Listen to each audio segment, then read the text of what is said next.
While Corrupt's coming back, though, I want to move on to tips for listeners. You guys both watch podcasts, know how important this is to me. Yep. Birdman, I want to start with you. When you asked if you could be on the podcast, you said you wanted to talk about ego, attitude, relationships within the nightlife community. So what are your tips for listeners? What did you want to share? Yeah, absolutely. I'm by no means an expert on this. I'm still learning every single day. I'm still listening, watching, growing. But I will say that in the very beginning, like I said earlier in the podcast, I jumped through a lot of hoops that I didn't realize that I had jumped through. So, at that time, a lot of DJs, they would start learning on their own. They would kind of start at local bars and work their way inward while they build relationships, and they also get better, experience and technique wise. I just skipped over that, and I didn't even mean to. I didn't even realize that was a thing. And I don't get me wrong, I was very blessed. And then what ended up happening was, without me even realizing it, I started saying things. I knew what I meant, how I was saying them, but I didn't look at it from an outside point of view looking in. I didn't look at it from a direction of, if this person doesn't know me as well, they're going to misconstrue that and take this the wrong way. Confidence is going to come off as cockiness or arrogance, and everything like that. And it really, over time, it burnt quite a few bridges. Some of them that are burnt for good. I've been able to restore as many as I can. But there's some that just, they don't trust what I have to say and everything like that. So while I do miss them as friends, it is what it is. You have to live and you learn. I'm much more careful about what I say on social media now, just because, for that main reason. I just don't want, I still voice my opinion. I still am who I am. At the end of the day, if you don't like it, that's okay. People tell me beforehand, people would tell me, oh, this person's running their mouth about you, so-and-so, blah, blah, and I would just clap right back, and then it would get back to them, and then everything just got misconstrued and twisted, and it just became a drama-filled, for lack of a better term, shit show. And now someone will say it, and it's just like, okay, that's fine. At the end of the day, I'm working on bettering myself, but the relationships that you build, you just have to be careful with that. So anyone who is younger and learning, your confidence, it's very easy for it to come off as cockiness because you have all these veteran eyes looking down on you. Some of them could either be worried about their job, not necessarily, but they're looking at it. In this day and age, everyone's a DJ. So every time they see a new face, they're like, oh God, what is this kid? Or who is that kid? Or anything like that. So every little thing you can do to eliminate any negativity in their mind, you need to do it. So just be careful, mind your P's and Q's, and take care of your attitude, take care of your ego, and take care of the relationships with every single person out there, because you never know years down the road who's going to come back and might be able to offer you a job. When I first started at Bullwinkles and Midway were clashing on Twitter all the time. And I flat out tweeted at Midway, and I was like, I will never work for you guys, blah, blah, blah. And now look where I am 4 years later. Chang throws that in my damn face all the time. Oh, He's like, you want to go back down memory lane, Cody? I'm like, no, I really don't. But it is what it is. So I wish I wouldn't have posted that. I wish I wouldn't have said that. There's bars that I would love to say that to now, but what's the point? It's not going to hurt them at all. It's only going to hurt me. And you just have to watch out for yourself while taking care of others at the same time. Be honest and be genuine. And that's going to get you so much farther. It may not seem like it, day by day or even month by month, but as the years go on, the relationships that you build in the very beginning are going to be what either make or break your career, especially in as big of a city as this. Man, I wish we had more time this episode, because I would love to talk more about that, Birdman. I think you hit a lot of good points. Like, I think one question I wrote down for another podcast would be like, how to manage your social media as a DJ, because your personal page is oftentimes the same as your business page. And I guess for me, I think it's just, I try not to send anything out that if someone showed it to me, or if it showed up on the news, I couldn't defend it. Right. And I think yeah, having a personal page versus a DJ page might be a solution to that. But thank you for bringing that up, man, and sharing, because I know that Yeah. could be helpful for people. I know we talk about a lot of the positive stuff, so it's good to hear, some things that ended up going well for you after it went negative. But Flair, let's go for you. Tips for DJs. Oh man, I'd go on for days. As you mentioned, I've been doing it for so long. I could probably tell you tons of stories and different things. But the one thing I would say, I brought up earlier, when I was 18 DJing, I had a teammate's mom look at me and say, you should just be a DJ. And I discarded that at the time. And I wish that someone had taken me and Cody, I've known you a long time. We've had some very deep one-on-one talks about just that conversation you just let out there. So I'm really glad to hear what you had to say. Proud of you too, because there was a little bit of me that did the same thing Cody talked about when I was younger as well. And I think it's something that we all have to learn as DJs. And as I've gotten older, to be honest with you, it becomes a little bit easier to spot in my competitors. When I'm at a vendor or we're prospecting, we now can say, man, case in point, a photographer who made it about him at the wedding. We're lining up the bride and groom. Everybody's ready to walk in, and the photographer, squirrel, sees a fireplace, grabs them away. It's all about that shot instead of realizing you could come back to that. Right now it's about them.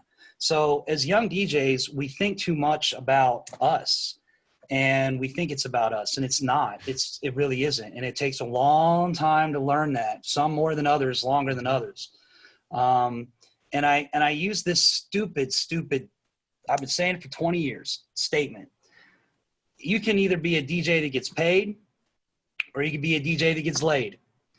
If you want to get laid, play whatever the hell you want to play in your basement all day long, and somebody will love you for it. But if you want to get paid, learn what others want, and learn what others like, and learn what others tick to, and how to produce DJ wins. And then, ironically enough, you'll get both paid and laid. You know what I mean? And so I wish I had early on in my DJ career figured out sooner that this was what I was meant to do, and this is what my destiny is. And then maybe I could have gone on the cruise to Florence a lot sooner or more often. That was a blessing I was given after many, many years of being a DJ. I got that opportunity. Shout out to DJ Dana. You need her on here if you haven't had her yet. Episode 3, I think she got. She was on here earlier. She helped me get this opportunity. So, so I would say for younger DJs, man, there's so many opportunities out there in the DJ world that it's okay to dip your toes in everything, but really get a grab on something. And the earlier you can do that, the better you're going to be. Like Mike, I know you do a lot of similar things that I do in terms of your business. You've created a mobile team and all that jazz, and it's fantastic.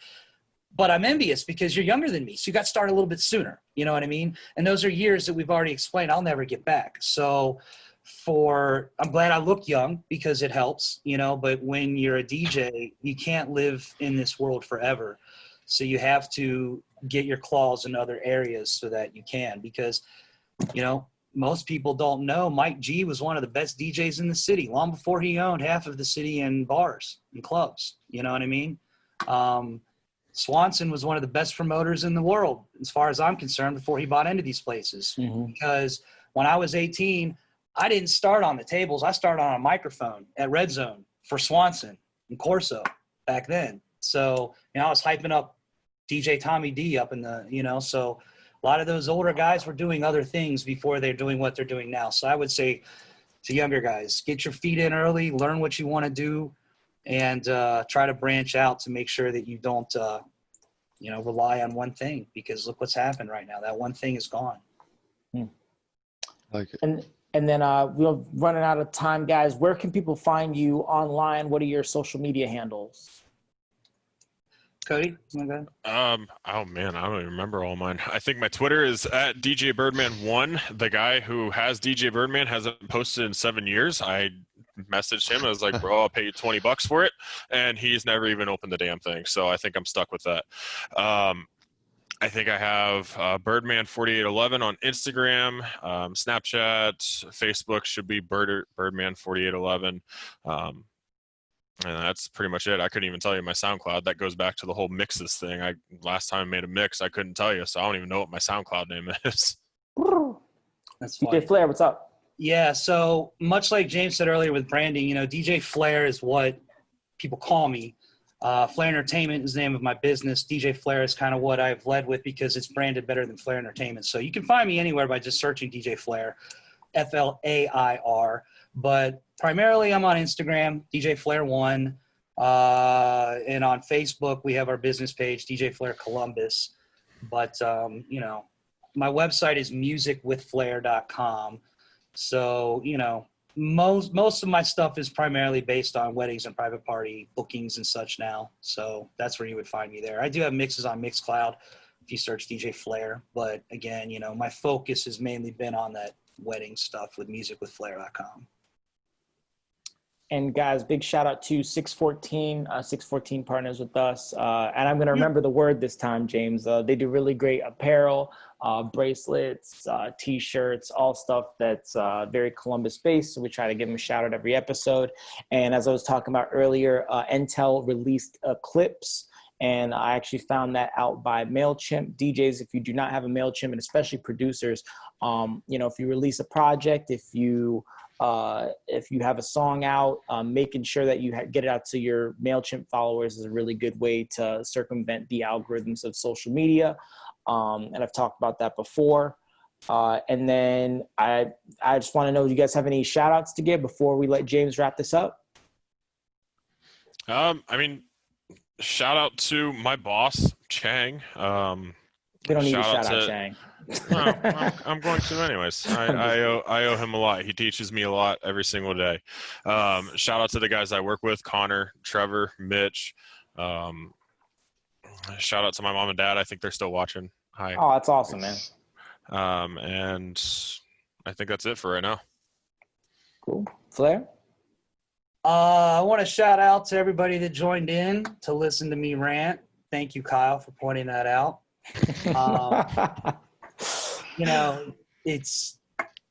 It comes with passion, man. So I want to thank the people that came in, but more importantly, I want to thank you guys because, what you're doing for Columbus by putting this podcast together is a really good thing. Don't let anybody tell you otherwise. And I think, you should not just invite the ones that you do know, but maybe invite some ones you don't, simply because I think it would be really fun to hear some things from people that maybe we don't know so much about in the city. I know you had mentioned, Tyler, you don't know, or mentioned that you, Mike, that you don't know Tyler too well. I think he'd be a great person to have on, especially with what he's doing for some of the artists that he's working with right now. So I think it would be great to see some other people like that too. I think it's fantastic what you're doing already, man. And I'd love to see some of the older people that may not be DJs, but like you said, maybe some promoters. Get Mike G on here per se, someone like that. Someone that we'd love to hear even older than myself. I'd love to hear Samurai talk. Yeah. I haven't seen him in a long time. Yeah, here's what I'll say about that. For anyone watching and who wants to be on the podcast, the best thing you can do is be a part of the show before you're a part of the show, right? Like we do this at the same time every Thursday. James does a really good job of following up on the Facebook chat, seeing who's in there. And then asking, Birdman, you were on here because you asked me, right? You said, hey, there's some things I want to talk about with this. I know you were watching the show because you saw that there was like something that you could add to the show and provide value, right? And It's not just to get on this podcast. In anything that you guys want to do, find a way to add value. And trust me, it's not hard to get on this podcast. Like you just ask and be in the chat, show some love, and you guys can be on here. This isn't like a gatekeeper type deal. We plan on doing this for a very, very long time. We know how many DJs are in Columbus. Show some love and we'll give love right back. James has done that at Dahlia forever. He's one of the best in the city at just, giving people shots. I mean, probably second to Nick Reed. And I think, James, you'd say that even yourself. Yeah, so, of course. If you guys want to be on the show, this isn't like some kind of like DJ's club or anything like that. Like, just let us know. Tell us how you can provide value. And the easiest way to provide value is just being in the chat, you know, showing up on episodes, and then just letting us know that you're ready. Is there anything else you want to add to that, James? No, we really appreciate you guys coming on. Like I said, one of my favorite things is catching up with everybody, and hopefully, you know, it won't be a year before we reconnect, and hopefully, you know, things will get back to normal sooner than later, and, you know, we can start supporting each other better. But, you know, we had some really good times, and I hope your guys' businesses get better and heal through all this, because I know that we're all struggling a little bit. So. For sure. Yeah, guys, thank you so much for being here and answering the questions. Thank you for having me. And sorry, James, we're a little bit late, but let's close it out. Guys, episode 17 is in the books. We'll see you next Thursday. If you're watching on YouTube, like the video so the DJs can find it, comment with questions, people you want to see on the show, and just anything you think that would help. And obviously subscribe to the channel if you want more gear reviews, you know, Q&As and everything like that. But I think that's it. Thank you guys for watching. Peace. We out. See you in the gulag.